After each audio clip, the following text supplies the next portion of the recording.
The fluorescent lights above the hospital corridor buzzed with that persistent hum that had become the soundtrack of my exhaustion. I pressed my palm against the cool wall, steadying myself as another wave of dizziness washed over me. 14 hours. 14 hours of running between patient rooms, of smiling through the ache in my feet, of pretending I wasn't one missed paycheck away from losing everything. The smell of antiseptic mixed with the faint aroma of cafeteria coffee created a cocktail that used to nauseate me. Now it was just normal. Background noise to the chaos of my life.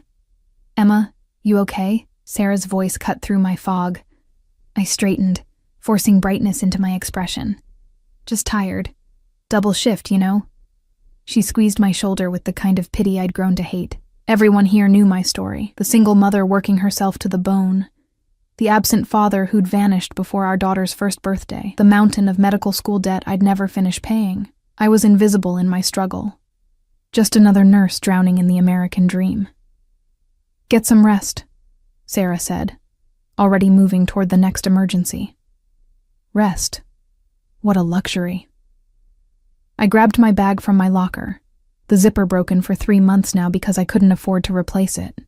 My reflection in the small mirror inside the door showed a woman I barely recognized anymore. 26, but looking 35. Dark circles painting shadows beneath hazel eyes. Auburn hair scraped back into a bun so tight it gave me headaches. The elevator ride down felt longer than usual. My phone buzzed. A text from the daycare about late pickup fees. Again.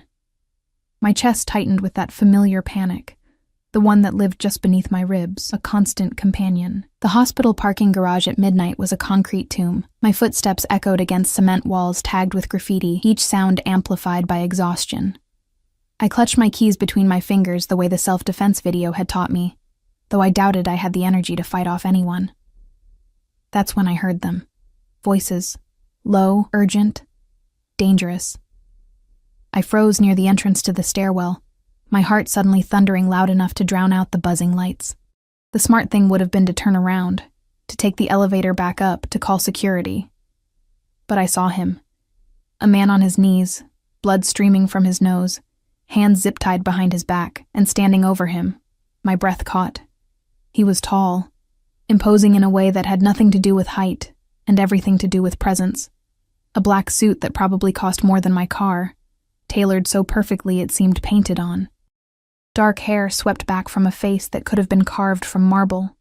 Sharp jaw, straight nose, lips set in a line that promised cruelty.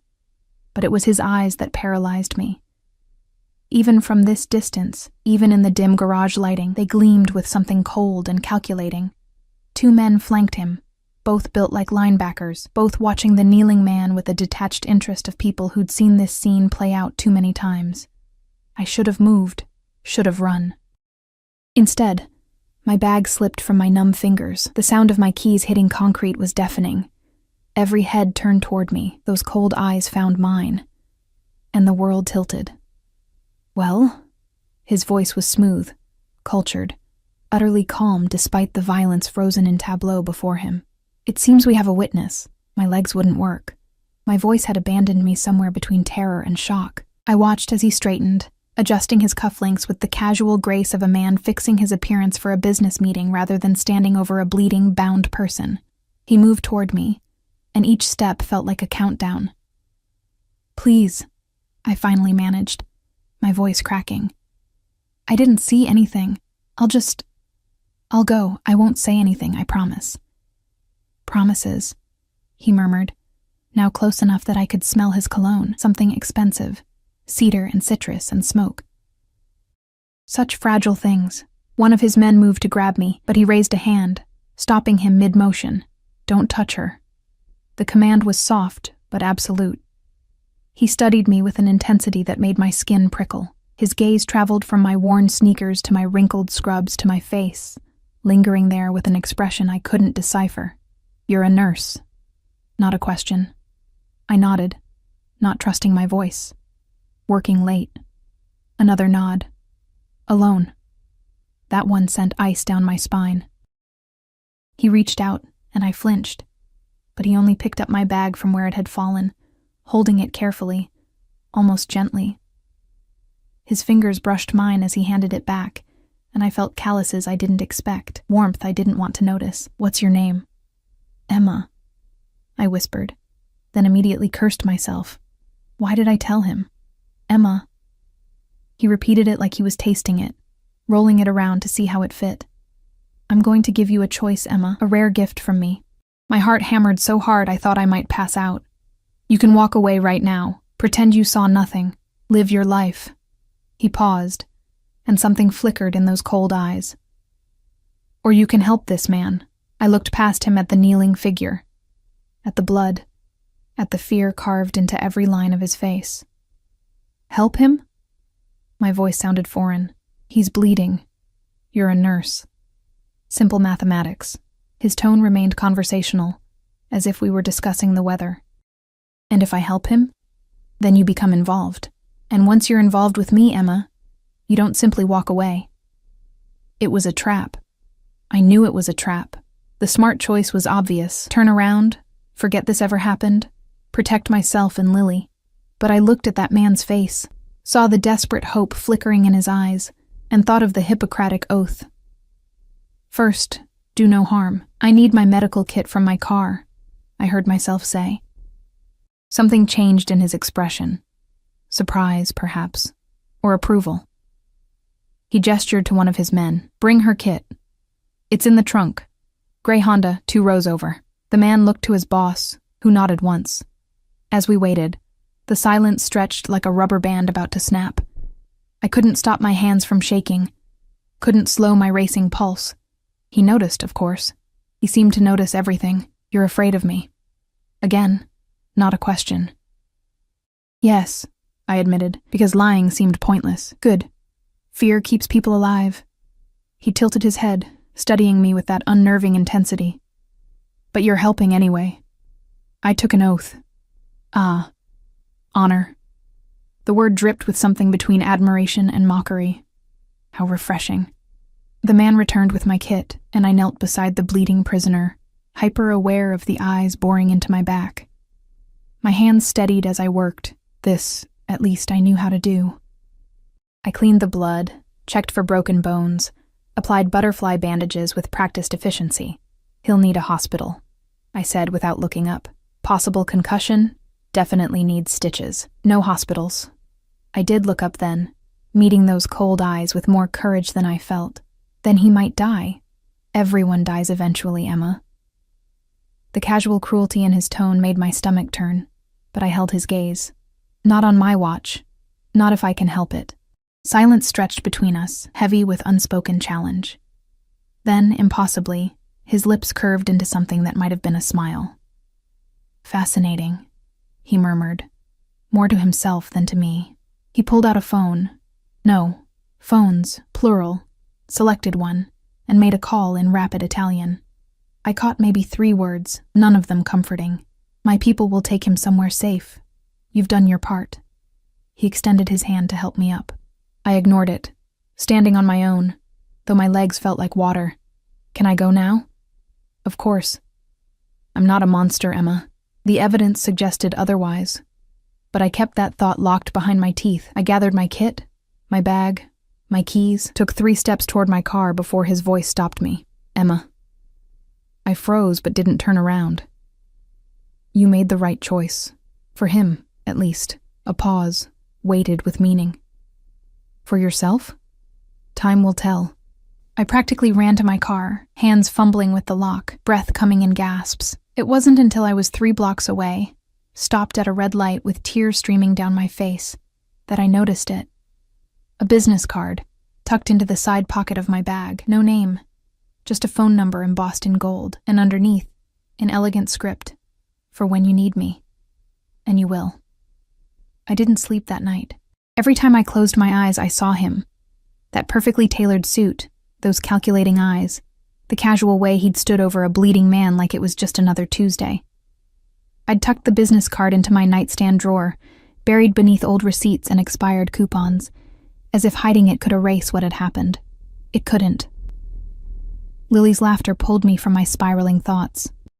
She sat at our tiny kitchen table, her blonde curls catching the morning sunlight as she attacked her cereal, with the enthusiasm only a 4-year-old could muster. In moments like these, looking at her bright blue eyes and dimpled smile, I could almost forget the weight crushing my chest. "Mommy, you look tired," she said, tilting her head in that way that broke my heart and put it back together simultaneously. "Just a long night at work, baby." I kissed the top of her head, breathing in the strawberry scent of her shampoo. The cheap kind, but she loved it. My phone buzzed. A text from the hospital. "Extra shift available tonight. Interested?" I stared at the message, calculating. The money would help with the mounting daycare fees, maybe even let me fix the car's check engine light that had been glowing for 2 months. But it meant another night away from Lily, another night of exhaustion, another step closer to the edge I'd been teetering on for years. I typed back, "Yes."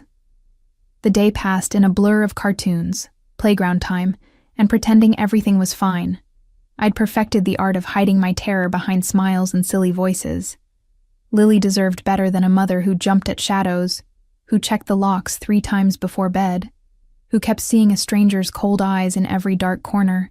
By the time I dropped her at daycare and headed to my shift, I'd almost convinced myself it had been a nightmare. A stress-induced hallucination brought on by exhaustion and too much coffee. Then I saw the car. A black SUV, windows tinted so dark they looked like pools of ink, parked across from the hospital entrance. It hadn't been there this morning. I would have noticed. I noticed everything now, hyper-vigilant in a way that made my nerves sing with constant tension. I told myself I was being paranoid. Plenty of people drove black SUVs, but when I glanced back after entering the hospital, it was still there, idling like a predator waiting for the right moment to strike. My shift started normally enough. Vital checks, medication rounds, charting. The familiar rhythm should have calmed me, but I couldn't shake the crawling sensation between my shoulder blades, the certainty that I was being watched. "Emma, you've checked that IV bag 3 times. Dr. Duert," Martinez said, not unkindly. "Everything okay?" "Fine. Sorry, just distracted." He studied me with concern, but I turned away before he could dig deeper. The last thing I needed was questions I couldn't answer.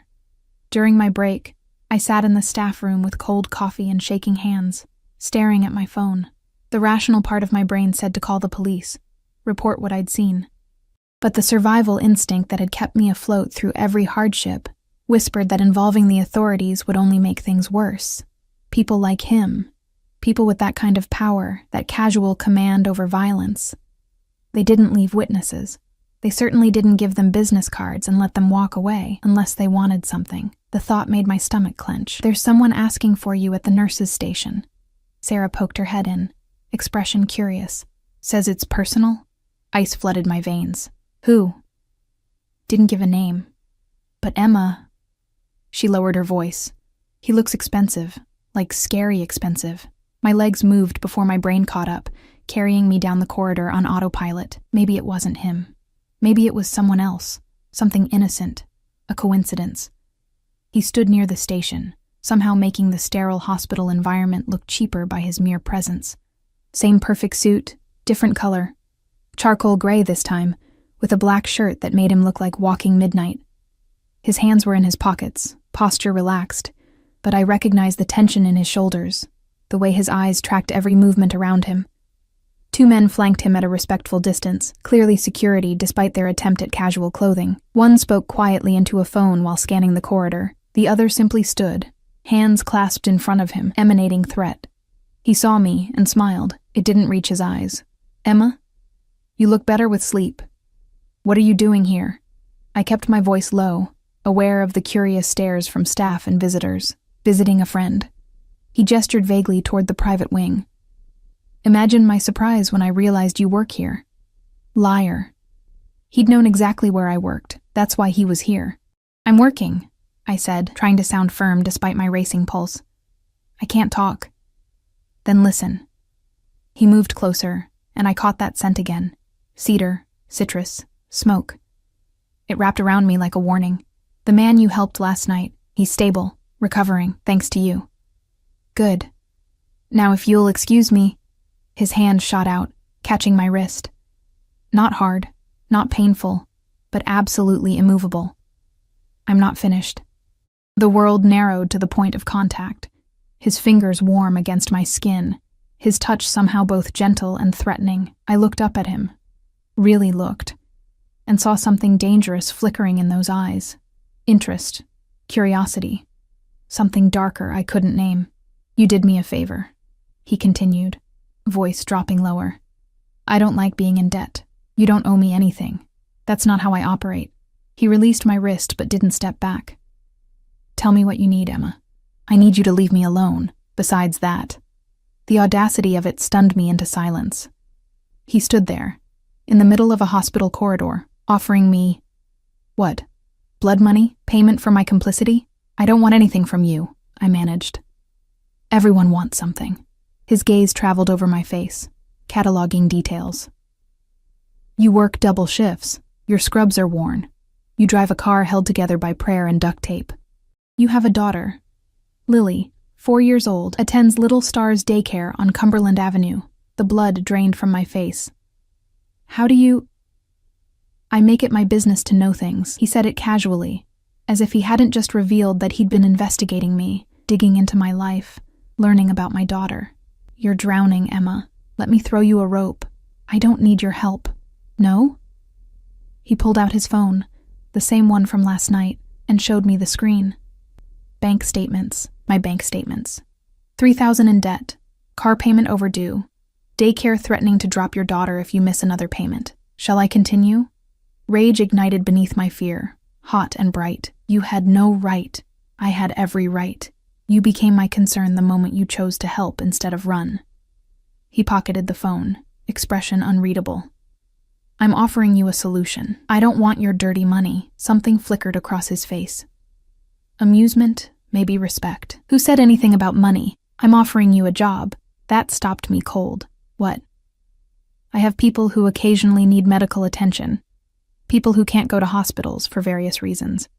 You'd be on call, well compensated, and your current life remains unchanged." He tilted his head. "Unless you prefer struggling alone?"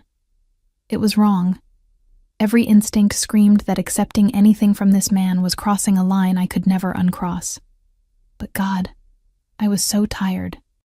Tired of choosing between groceries and gas, between Lily's needs and my own, between drowning slowly and drowning fast. "I need to think about it," I whispered. "You have 24 hours. He reached into his jacket. I flinched, he noticed, and pulled out an envelope. "Consider this a signing bonus for last night's work." "I can't." He pressed it into my hands, his fingers covering mine completely, warm and calloused and steady. "You can. You will. Because pride doesn't feed your daughter, Emma." The cruelty of the truth made my eyes burn. 24 hours, he repeated, then stepped back, adjusting his cuffs with that same casual grace. "Oh, and Emma, that car parked outside, consider it personal protection. You're valuable to me now. I protect what's mine. I'm not yours." His smile was slow, predatory. Promised, not yet.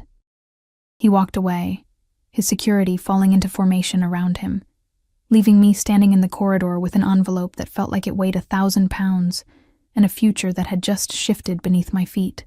I didn't open it until my shift ended, locked in my car in the hospital parking garage.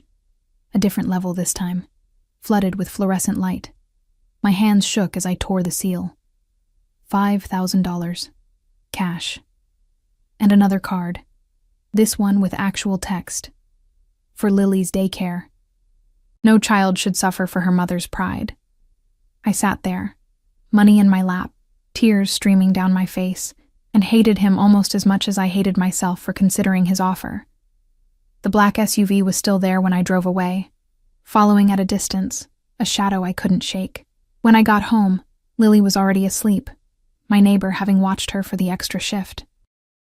I stood in her doorway, watching her chest rise and fall, her tiny hand curled around her favorite stuffed rabbit, and made a decision that would change everything. I pulled out my phone and dialed the number from the first card. He answered on the first ring, as if he'd been waiting. "Emma." "One condition," I said, voice steady despite everything. "Lily never knows. She never sees you, never meets you, never gets involved in whatever world you live in. She stays innocent." Silence stretched. Then. Agreed. Then I'll do it. Wise choice. I could hear the satisfaction in his voice. Welcome to the family, Emma. He hung up, and I stood in my daughter's doorway, holding $5,000 in dirty money and the certainty that I'd just made a deal with the devil. The worst part?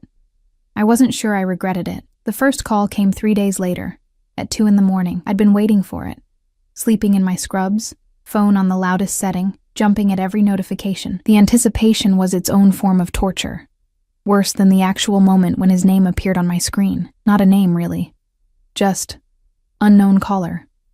But I knew. Hello?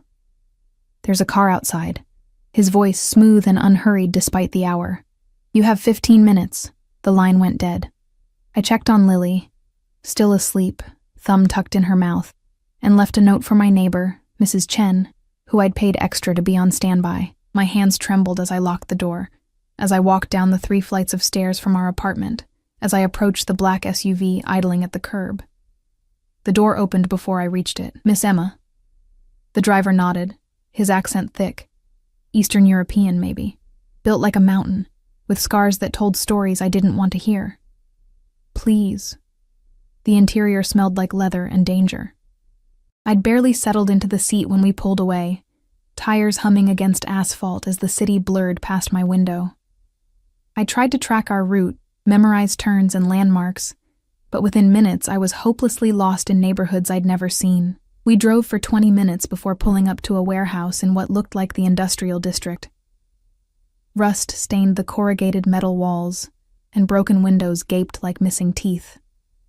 The perfect place for something terrible to happen. My medical kit felt heavy as I climbed out. This way. Another man. This one smaller but somehow more frightening, with eyes that held no warmth. He led me through a side door, down a corridor that smelled of oil and something metallic that might have been old blood. The room at the end was surprisingly clean. Bright lights, a metal table, medical supplies I recognized from hospitals. And on that table, bleeding through makeshift bandages, was a man who looked like he'd lost a fight with a knife. Several knives. Jesus, I breathed, rushing forward automatically. Not quite. That voice, the one that had haunted my dreams. I spun around. He stood in the doorway, somehow making the grimy warehouse look like his throne room.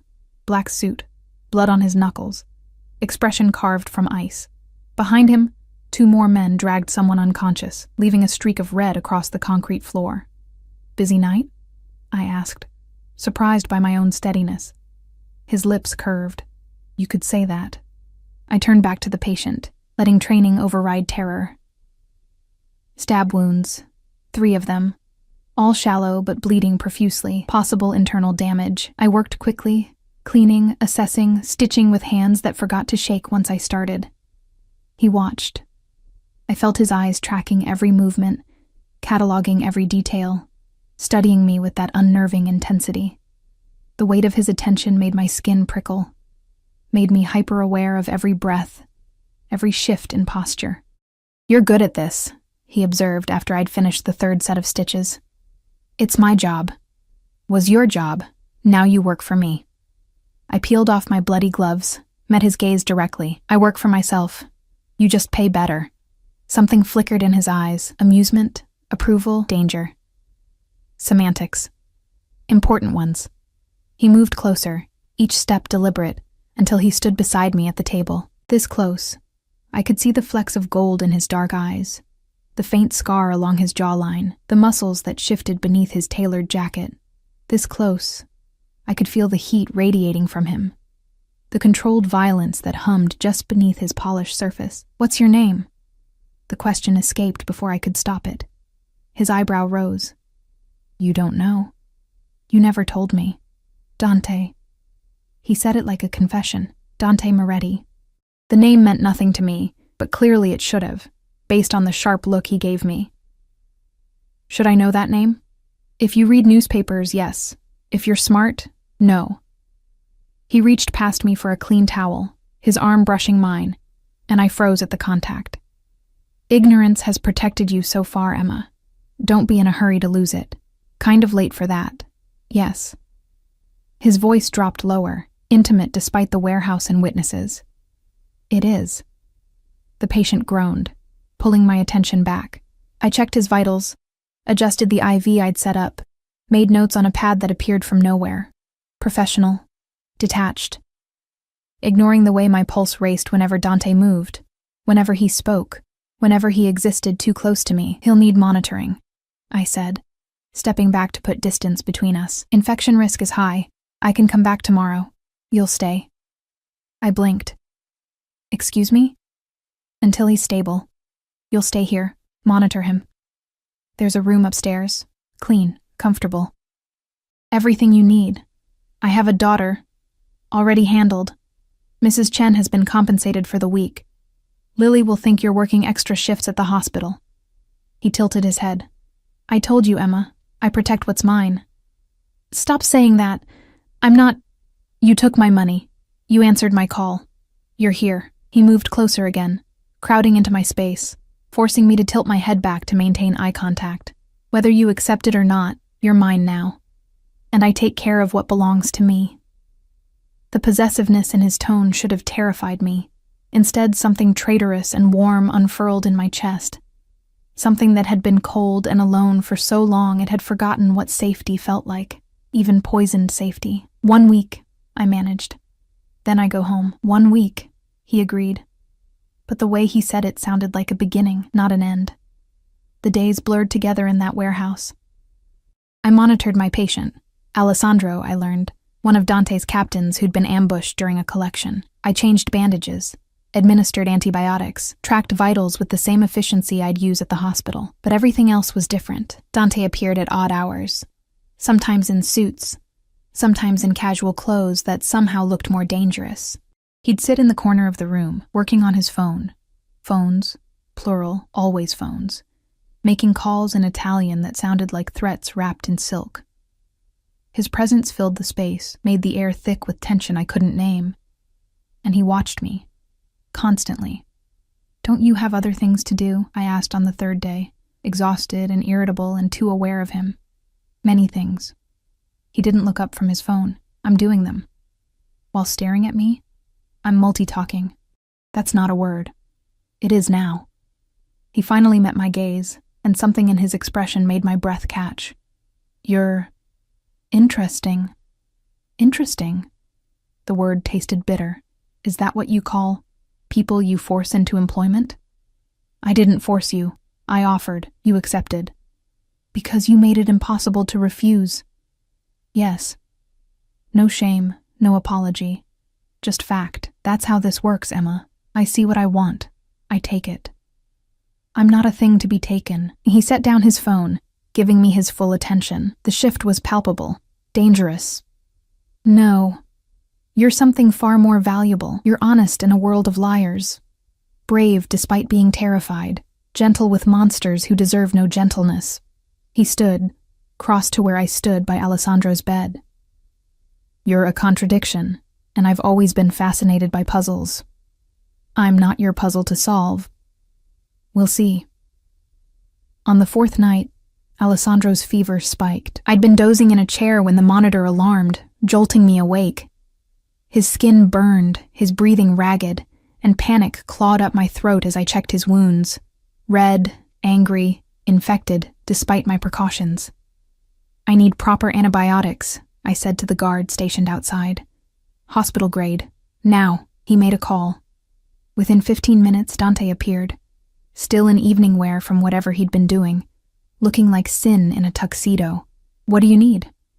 I rattled off medications, dosages, specifications. He relayed them into his phone without question, never breaking eye contact with me. 20 minutes later, a man arrived with a bag containing everything I'd requested, plus equipment I hadn't known to ask for. I worked through the night, fighting the infection, pushing fluids, monitoring every subtle change. Dante stayed, jacket discarded, sleeves rolled up, helping where I directed with hands that were surprisingly gentle for all the violence they'd committed. You're good at following orders, I said around 3 a.m., delirious with exhaustion, only from people who've earned my respect. I glanced at him, saw something soft in his expression, quickly shuddered. And I've earned it? You're here. Fighting for someone you don't know. Someone involved in a world you hate, because you took an oath. He handed me fresh gauze. Yes, Emma. You've earned it. By dawn, the fever broke. Alessandro's breathing eased, color returning to his face. I sagged against the wall, drained and dizzy and triumphant in the way only saving a life could make you feel. Dante caught me before I slid to the floor, arms strong and steady, lifting me like I weighed nothing. You need rest. I need to monitor. Someone else will monitor. You need rest.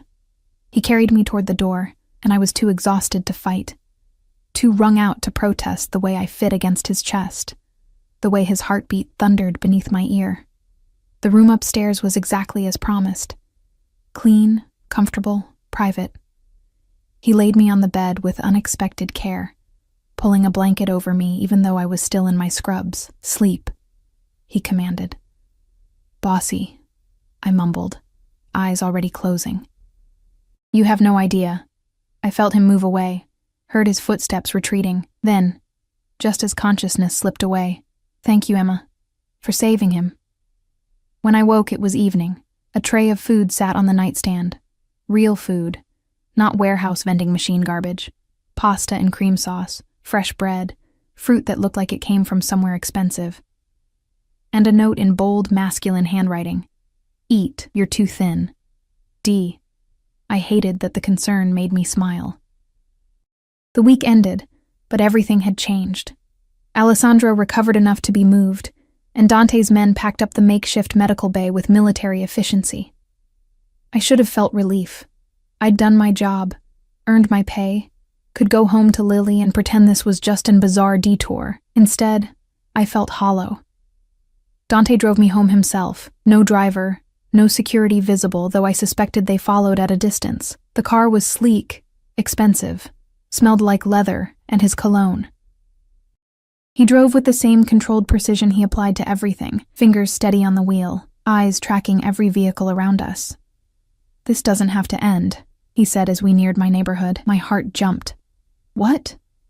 This arrangement. You're good at what you do. I have frequent need of discretion and skill. He glanced at me, expression unreadable. I'd like to keep you on retainer, like a lawyer. Like someone valuable. The word hung between us, weighted with meanings I was afraid to examine. I'll think about it, I said, though we both knew I'd already decided. He pulled up to my building, put the car in park, turned to face me fully. Emma. Yes? You did well. Better than I expected. His hand reached out, hesitated, then tucked a strand of hair behind my ear with shocking gentleness. I don't give compliments often, remember that.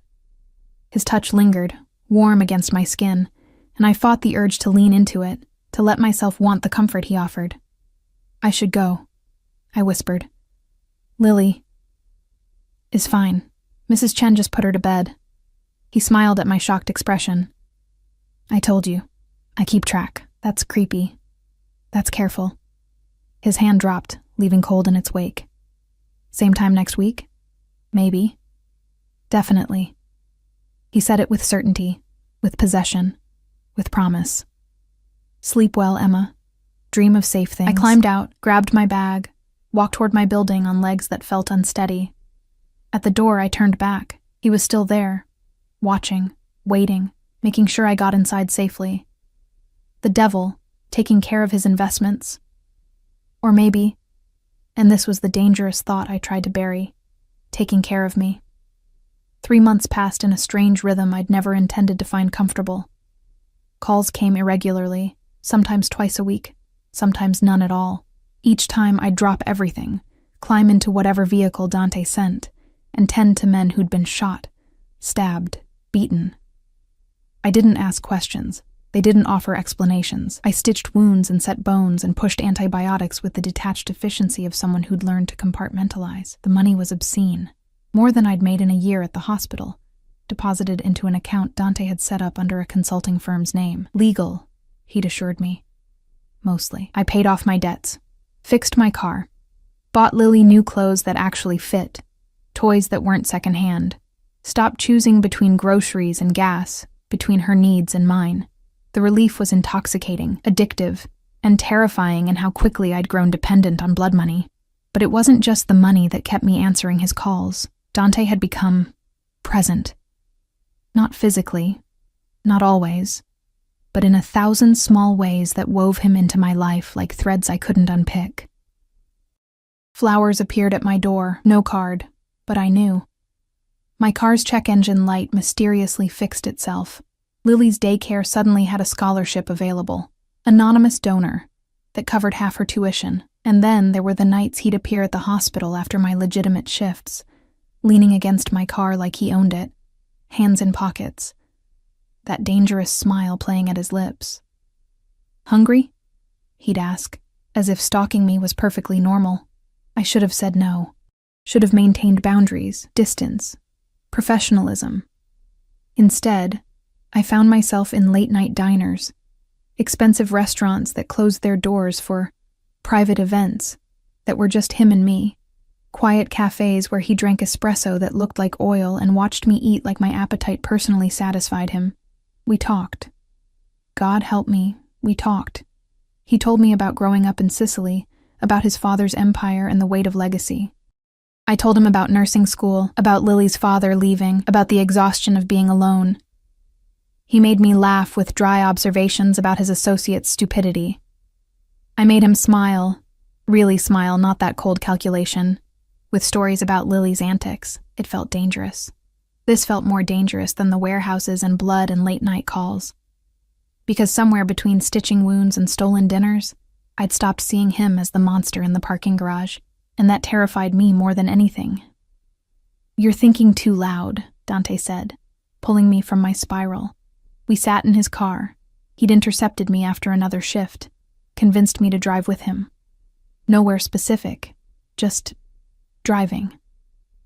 The city lights blurred past as rain drummed against the windshield, cocooning us in artificial intimacy. "Sorry," I murmured. "Don't be. I like watching your mind work." He glanced at me, one hand on the wheel, the other draped casually over the console between us.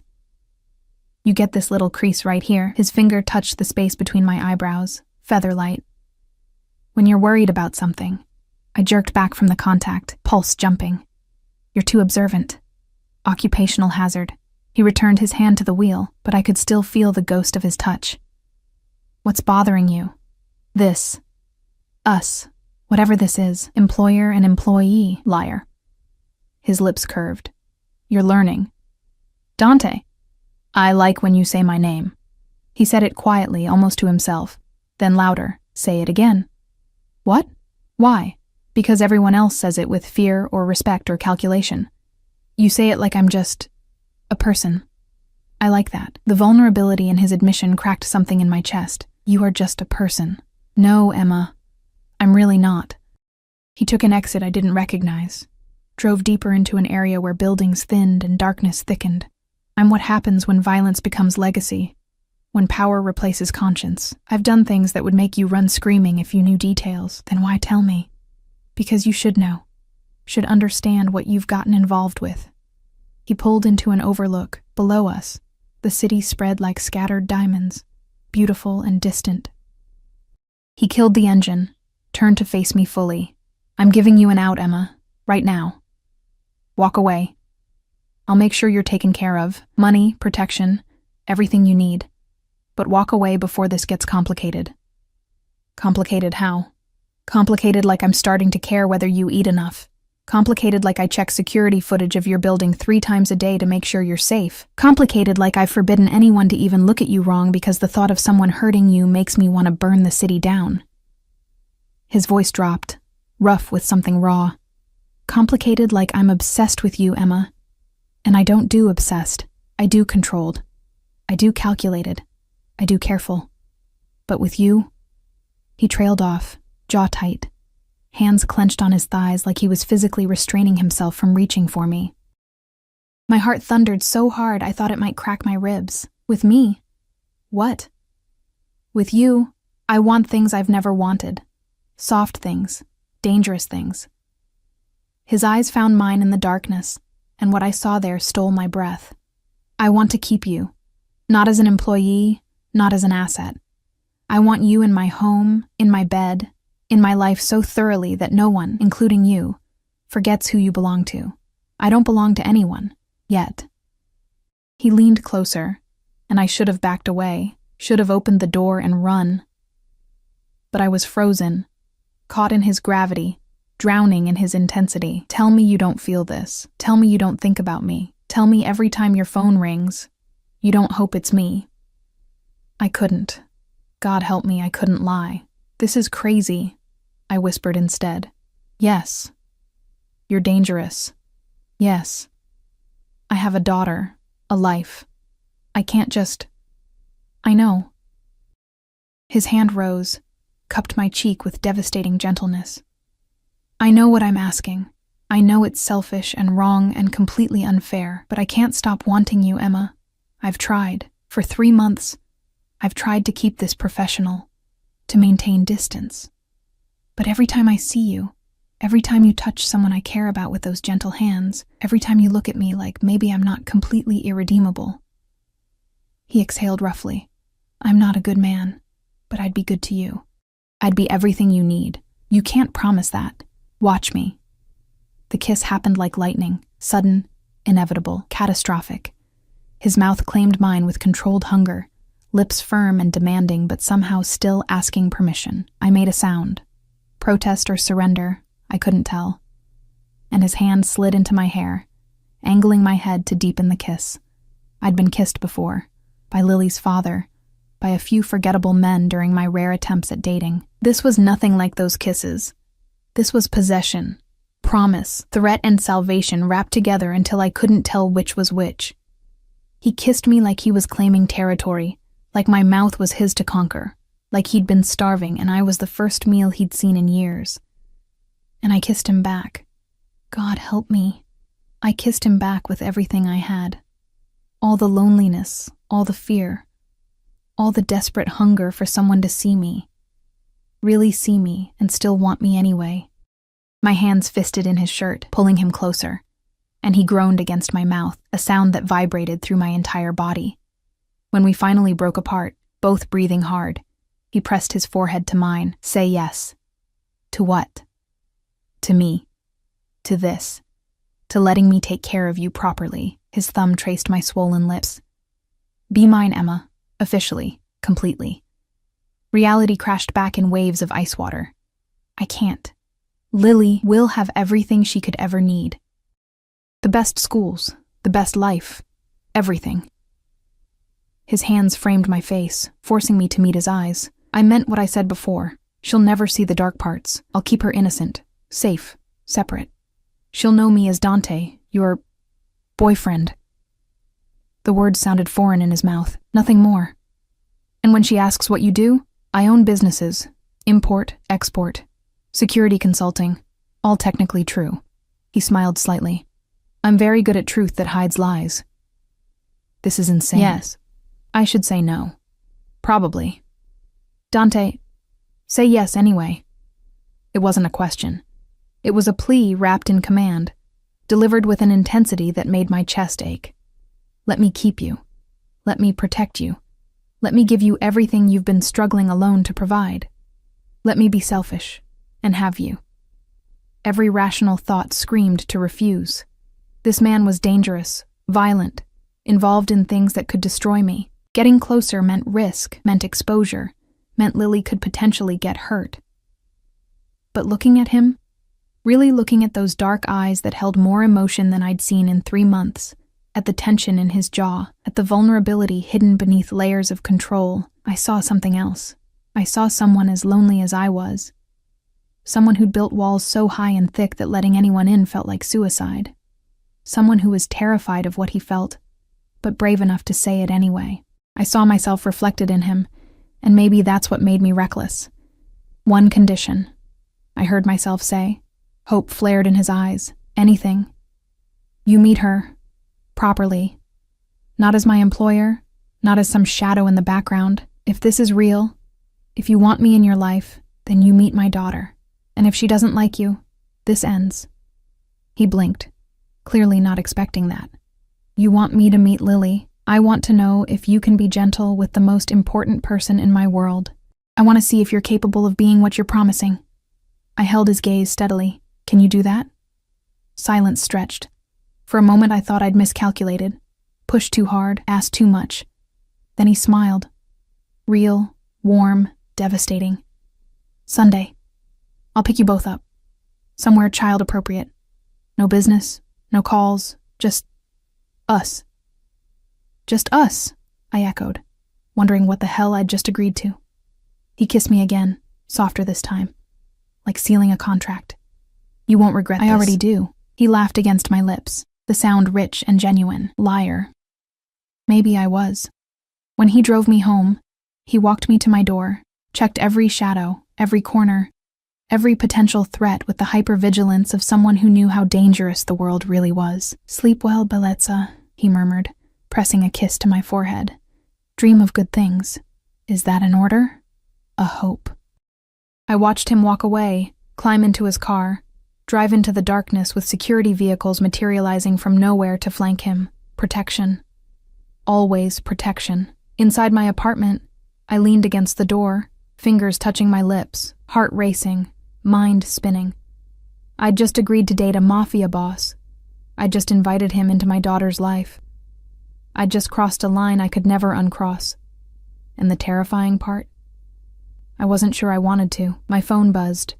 A text from unknown caller that was definitely him. Thank you for saying yes. I won't let you down. Another message. Also, there's a security detail on your building now. Don't be alarmed. Old habits. And finally, you're mine now, Emma. I take care of what's mine. I should have been angry about the possessiveness, the presumption, the high-handed way he'd decided to protect me without asking. Instead, I smiled, saved his number under Dante, and went to check on Lily. She slept peacefully, clutching her stuffed rabbit, innocent to how drastically her world was about to change. I hope I'm making the right choice, baby, I whispered, kissing her forehead. But as I climbed into bed, still tasting Dante on my lips, feeling the ghost of his touch on my skin, I couldn't quite convince myself I cared if it was right or wrong. I just wanted him, and that was the most dangerous thing of all. Sunday arrived with the kind of nervous energy that made my hands shake while braiding Lily's hair. Who's Dante, Mommy? She asked for the third time, swinging her legs from the bathroom counter. A friend. Someone I work with sometimes. I forced steadiness into my voice, weaving her blonde curls into something presentable. He wants to take us somewhere fun today. Like the zoo? Maybe. I had no idea where Dante planned to take us. He'd only texted, dress casual. Bring Lily's favorite things. Trust me. Trust. What a loaded word. The knock came precisely at 10. I checked the peephole. Unnecessary. Since I'd watched the street for the past hour, seen the black SUV pull up, seen Dante emerge in jeans and a black Henley that made him look dangerously normal. I opened the door, and my breath caught.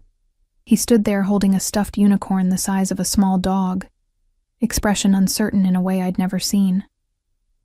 Behind him, his security tried to look inconspicuous while failing miserably. Hi, he said, and I realized he was nervous. Dante Moretti, who commanded empires and orchestrated violence with casual efficiency, was nervous about meeting a 4-year-old. Something in my chest melted dangerously. Hi, I managed. Lily peeked around my legs, eyes wide. You're really tall. Dante crouched immediately, bringing himself to her eye level. The gesture was so instinctively gentle it made my throat tight. I am. Is that okay? She considered this seriously. I guess. Did you bring that for me? He offered the unicorn. Only if you like unicorns.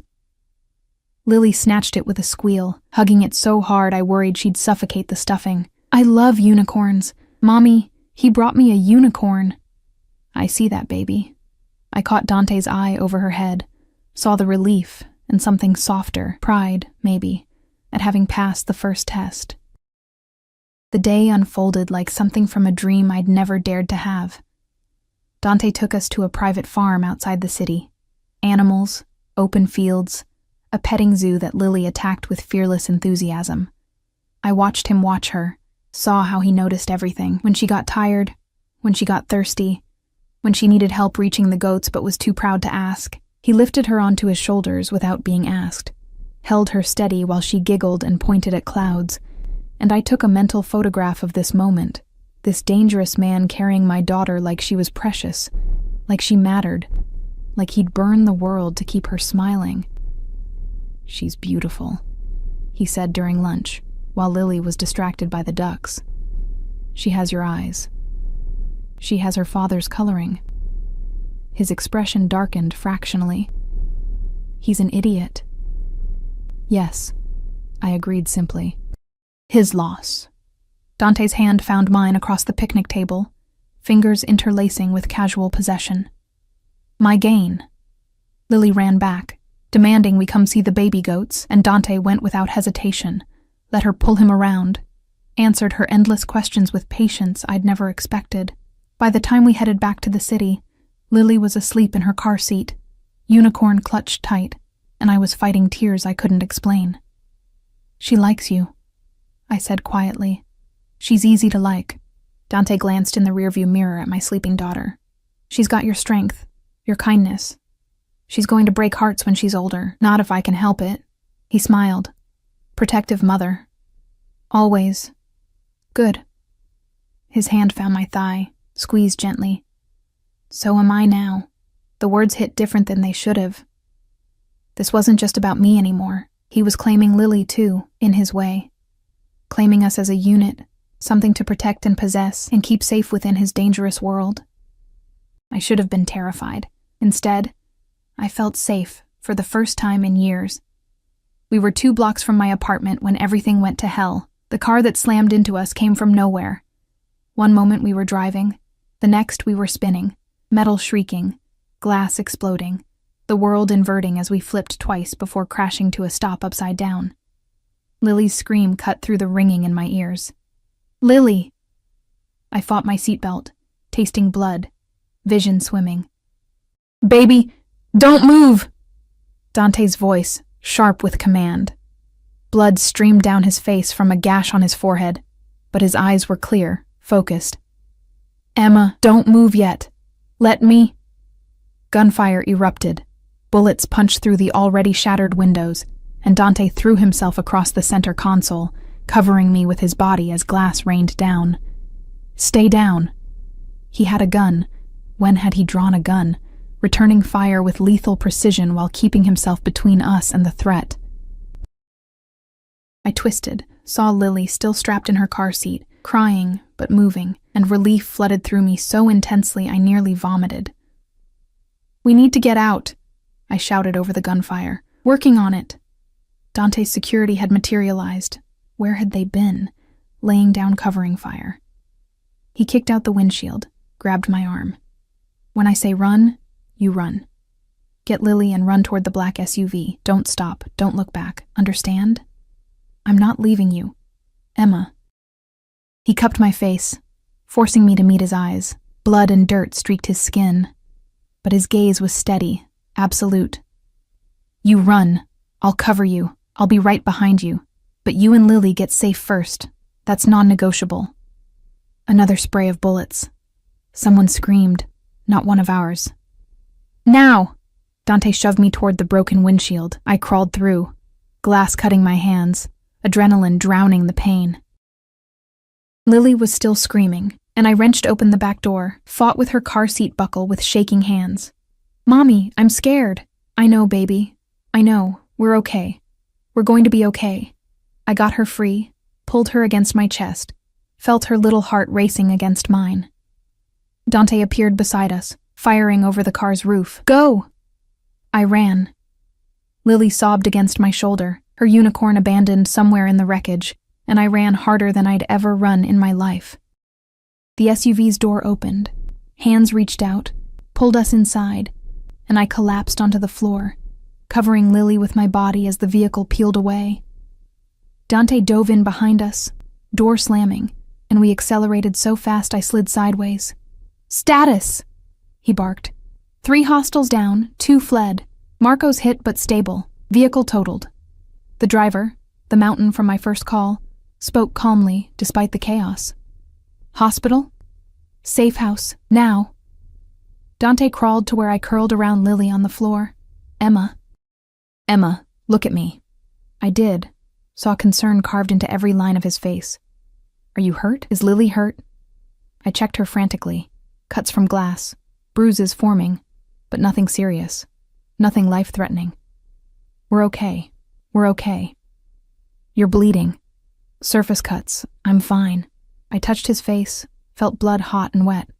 "You're hurt." "I've had worse." He pulled out his phone, somehow still intact, made rapid-fire calls in Italian.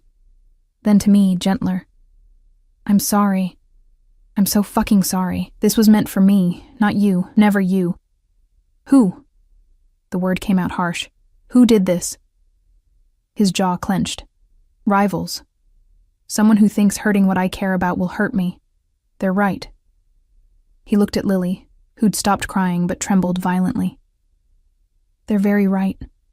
The safe house was a mansion disguised as a fortress. High walls, security checkpoints, armed men everywhere. Dante carried Lily inside while I followed on shaking legs, let him guide us to a bedroom that looked like it belonged in a hotel. "Doctor's coming," he said, setting Lily gently on the bed. "He'll check you both. Then we talk." The doctor, older, discreet, clearly used to Dante's world, examined us with efficient kindness. Minor injuries, shock, but nothing requiring hospitalization. He bandaged my hands, gave Lily a sedative to help her sleep, and left medications with quiet instructions. Once Lily finally dozed off, clutching a new stuffed animal that materialized from nowhere, I followed Dante to an adjacent room. He stood at the window, shoulders rigid, hands clenched at his sides. Blood still streaked his face despite obvious attempts to clean it. "This is my fault," he said without turning. "I brought this to your door. I made you a target. You didn't pull the trigger. I might as well have." He spun to face me, and the raw anguish in his expression stole my breath. "I knew this could happen. I knew being with me made you vulnerable. But I was selfish. I wanted you anyway. And now, Lily." His voice cracked. "She could have died, Emma. Because of me." I crossed to him, took his face in my bandaged hands. "Look at me. Dante, look at me." He did. Eyes haunted. "I chose this. Knowing what you were, knowing the risks. I chose you." I pressed my forehead to his, and yes, I'm terrified. Yes, this is exactly what I feared. But you saved us. You put yourself between us and bullets without hesitation. You protected my daughter like she was yours. She is mine. The words came out fierce. You both are. And I failed. You didn't fail. We're alive. We're safe. Because of you. I kissed him, tasting blood and fear and desperate need. "Don't you dare push me away now. I should. For your safety." "No." I pulled back, met his eyes steadily. "You don't get to decide that alone. I'm in this. Lily's in this. We're yours, like you keep saying. So act like it. Protect us, yes. But don't leave us." Something broke in his expression, and he crushed me against his chest, face buried in my hair. His whole body shook, this powerful, dangerous man trembling like a leaf. "I can't lose you," he whispered. "I've lost so much. I can't lose you too. You won't." I held him tighter. "I'm not going anywhere." We stood like that for long minutes, two broken people clinging to each other in the aftermath of violence, finding something like peace in the eye of the storm. Eventually, he pulled back, wiped his eyes roughly. "The men who did this, they're being handled." "Handled how? Do you want details?" I thought about Lily's terrified screams, about bullets ripping through metal, about how close we'd come to dying. "No. Just make sure they can't hurt us again. They can't hurt anyone again," said with finality that made me shiver. "And I'm increasing security.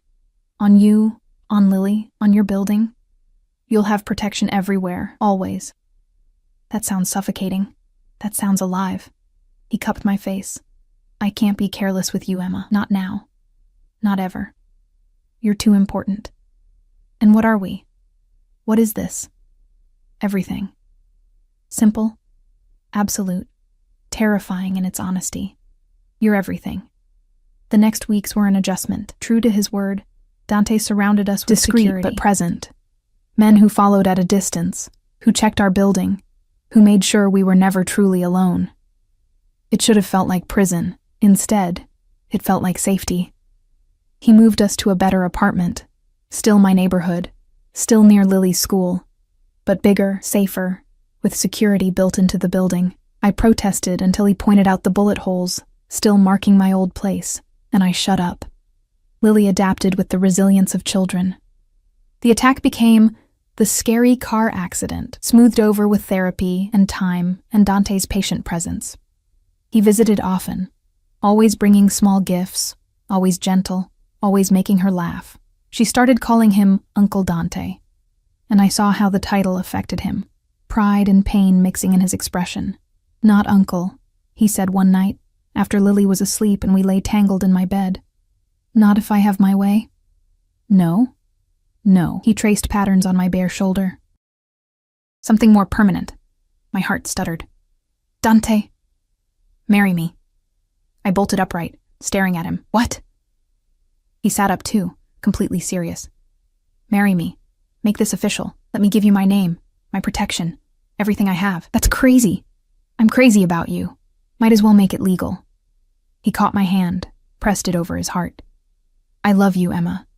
I've loved you since you chose to help instead of run, since you looked at a monster and saw a man. I want forever with you. I want to be Lily's father legally. Want to give her siblings if you'll have me. Want to grow old knowing you're mine and I'm yours." Tears streamed down my face. "I love you too. God help me. I love you." "Then say yes." "Yes." I laughed through tears. "Yes, you insane, overprotective, wonderful man, yes." He kissed me like he was drowning, and I was air, like I'd just given him the world, like forever started right now. We married quietly, just close family, his mother who cried and called me daughter, his brothers who welcomed me with warm suspicion, Mrs. Chen and a few friends from the hospital who thought I'd won the lottery. Lily was flower girl, wearing a dress that cost more than my first car, throwing petals with solemn concentration that made everyone smile. And when Dante slid the ring onto my finger, when he promised to love and protect and cherish, I believed him. Because I'd seen him at his worst and his best, seen the monster and the man, and chosen both. 2 years later, I stood in our home, a real home, with a yard and safety and love, watching Dante teach Lily to ride a bike, while our son dozed in my arms. "Careful, Principessa," Dante called, jogging beside Lily as she wobbled. "I've got you." "Don't let go," she shrieked, delighted and terrified. "Never," he promised, and I knew he meant it about more than just the bike. He caught my eye across the yard, smiled that smile reserved only for us, and mouthed, "I love you." I mouthed back, "I love you too." It wasn't perfect. His world still demanded things I didn't like, still brought danger we had to navigate, but it was ours. Messy and complicated and real. I'd walked into a parking garage expecting nothing but another exhausting shift. Instead, I'd found everything. The man I loved, the family I'd needed, the safety I'd craved. And as Dante finally let go of Lily's bike and she rode solo, both of them cheering, I realized something profound. Sometimes the most dangerous choice is the right one. Sometimes monsters are just men who need someone to see them. Sometimes love finds you in parking garages and blood-soaked warehouses and moments of impossible choice. And sometimes, if you're brave enough to say yes, it gives you forever. "Mommy, did you see?" Lily skidded to a stop in front of me, face flushed with triumph. "I saw, baby. You were amazing." Dante joined us, sweeping her up in a hug before carefully taking our son from my arms. He looked at me over their heads, his wife, his family, his world, and I saw everything he couldn't say in his eyes. "Thank you. I love you. You saved me." I smiled, leaned into him, let the warmth of this moment soak into my bones. "Race you to the house," Lily demanded. "You're on, Principessa." Dante handed me the baby, kissed my forehead. "Winner gets dessert before dinner." "That's not fair!" But she was already running, and he was chasing, and I was laughing, and this was my life now. Complicated, dangerous, perfect, ours. And I wouldn't change a single thing.